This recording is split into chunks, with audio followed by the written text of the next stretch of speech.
Different author से हम लोग डिफरेंट हाइपोथेसिस पढ़े हैं कि अलग अलग ऑथर्स के द्वारा मैनेजमेंट का क्या डेफिनेशन।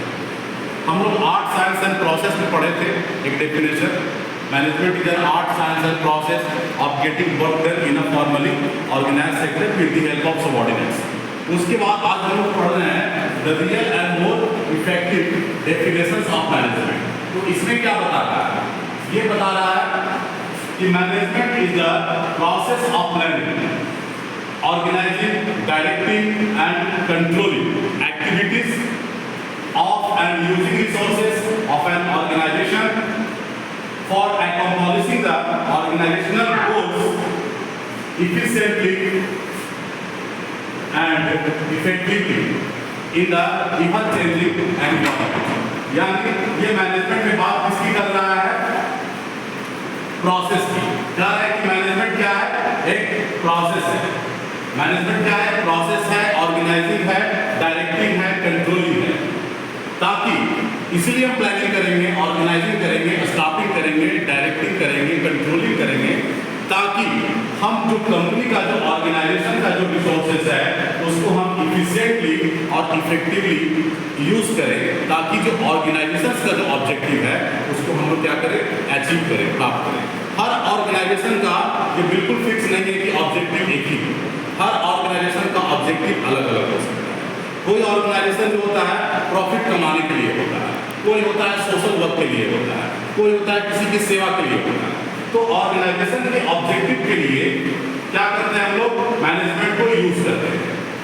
ये डेफिनेशन बता रहा है, ताकि जो हमारा जो रिसोर्सेज है उसको हम प्रॉपर यूज करें। रिसोर्सेज क्या है हमारा, मैन, मनी, मशीन, मटेरियल, सारे रिसोर्सेज को हम लोग क्या करें, proper utilisation of available resources effectively and efficiently, अच्छे से अच्छे तरीके से।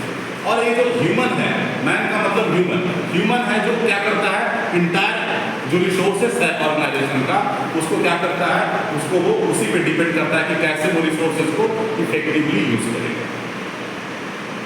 मैनेजमेंट ये क्या कर रहा है, लास्ट में इवर चेंजिंग एनवायरनमेंट। एनवायरनमेंट जो होता है किसी भी ऑर्गेनाइजेशन से वो दो तरह के एनवायरनमेंट प्रभावित करते हैं।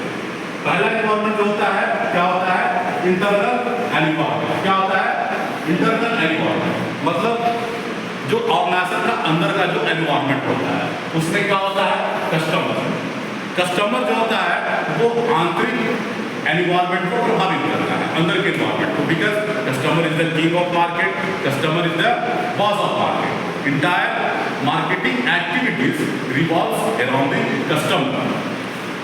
एम्प्लॉय जो वहाँ के कर्मचारी हैं, काम करने वाले कर्मचारी हैं, उनका एक्टिविटीज, उनका बिहेवियर, उनका वे ऑफ एक्शन, उनका काम करने का तरीका सब कुछ प्रभावित करता है कंपनी को इंटरनल तरीके से। सप्लायर जो कंपनी में सप्लाई करते हैं, रॉ मटेरियल सप्लाई करते हैं, मैन पावर सप्लाई करते हैं, इक्विपमेंट सप्लाई करते हैं, मशीनरी सप्लाई करते हैं, उनकी बात कर रहे हैं। ये भी हमारे ऑर्गेनाइजेशन को इंटरनल फैक्टर्स में आते हैं। कंपटीटर्स हमारे ऑर्गेनाइजेशन को इंटरनल फैक्टर्स में प्रभावित करते हैं। कंपटीटर्स की एक्टिविटी जो होती है उससे भी हमारा ऑर्गेनाइजेशन प्रभावित होता है। कभी कभी कंपटीटर्स क्या करता है कि हमारे ही कंपनी के एम्प्लॉय को वो मिला लेता है और हमारी कंपनी का जो सीक्रेट होता है उसको वो जान जाता है कि हमारी कंपनी का की क्या है, हमारी कंपनी का स्ट्रेटजी क्या है, हमारी कंपनी का रणनीति क्या है। तो इंटरनल फैक्टर्स भी क्या करता है, प्रभावित करता है। फिर स्टेक होल्डर्स जो हमारी कंपनी में इन्वेस्ट करते हैं शेयर के माध्यम से, जो हमारे शेयर होल्डर्स होते हैं, तो वो भी हमारी कंपनी को इंटरनल तरीके से क्या करते हैं, प्रभावित करते हैं।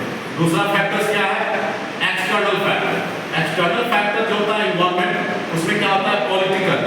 किसी भी ऑर्गेनाइजेशन को पॉलिटिकल बहुत ही प्रभावित करता है, राजनीतिक रूप से। अगर मान लीजिए कोई ऑर्गेनाइजेशन है, किसी स्टेट में कोई कंपनी चल रही है और वहाँ का जो पॉलिटिक्स है वो हमेशा बदलता रहता है, तो उससे क्या होता है, ऑर्गेनाइजेशन प्रभावित होता है, उसकी प्रोडक्टिविटी प्रभावित होता है ना। दूसरा क्या है, इकोनॉमिकल फैक्टर। इकोनॉमिकल फैक्टर भी एक्सटर्नल में आता है। गवर्नमेंट का जो अर्थव्यवस्था का एक एक नीति है वो भी कंपनी को प्रभावित करता है एक्सटर्नल फैक्टर के रूप में। जीएसटी इंप्लीमेंट हुआ, बहुत सारी कंपनी को प्रभावित किया, बहुत सारे स्मॉल स्केल इंडस्ट्री को प्रभावित किया, ठीक है। नोटबंदी हुआ, उससे भी प्रभावित हुआ। यानी जो गवर्नमेंट का जो इकोनॉमिकल डिसीजन होता है उससे भी कंपनी प्रभावित होती है। जैसे रेपो रेट होता है, रेपो रेट अगर बढ़ गया या घट गया उससे भी कंपनी प्रभावित होती है। इंटरेस्ट रेट हो गया या आरबीआई का कोई पॉलिसी होता है उससे भी क्या होता है, प्रभावित होता है। जीएसटी इंप्लीमेंट होने से भी हमारा कंपनी प्रभावित हो रहा है, एक्सटर्नल रूप से हो रहा है। फिर क्या है, सोशियो कल्चर। अब जिस एरिया में हमारा ऑर्गेनाइजेशन है वहाँ में कैसे कैसे लैंग्वेज के लोग रहते हैं, कैसे कैसे रिलीजन के लोग रहते हैं, उनका कल्चर क्या है, उनका रहन सहन क्या है, उनका लिविंग स्टाइल क्या है, उससे भी हमारा कंपनी प्रभावित होता है कि नहीं होता है।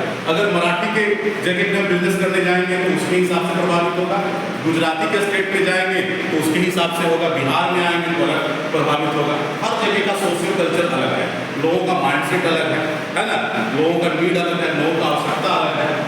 फिर क्या है, टेक्नोलॉजिकल फैक्टर भी एक्सटर्नल फैक्टर होता है कि जैसे जैसे टेक्नोलॉजी बदलता है कंपनी को प्रभावित करता है।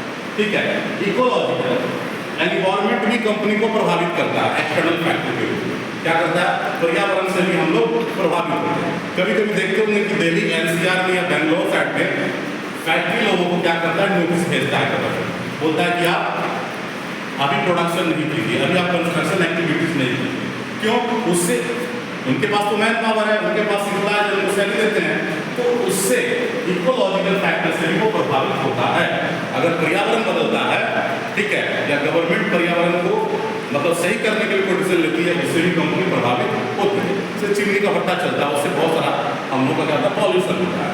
तो कभी कभी नोटिस आ जाता है कि नहीं अभी आपको इसको बंद करना है कुछ दिन, तो प्रभावित हुआ ना, उसकी प्रोडक्टिविटी प्रभावित हुई, उसकी कंपनी प्रभावित हुई। लीगल, अगर किसी प्रकार का लीगल होता है, कानूनी रूप भी अगर गवर्नमेंट कुछ पॉलिसी चेंज करता है, प्रोसीड्यूर चेंज करता है, कुछ नया रूल्स एंड रेगुलेशंस लाता है, तो उससे भी कंपनी प्रभावित होती है। जैसे कभी पॉलिथीन बंद हो जाता है, कभी प्लास्टिक का बॉटल बंद हो जाता है, तो ये सब कंपनी भी प्रभावित होती है नहीं होती है। तो जो कंपनी का जो लीगल प्रॉब्लम होता है उससे भी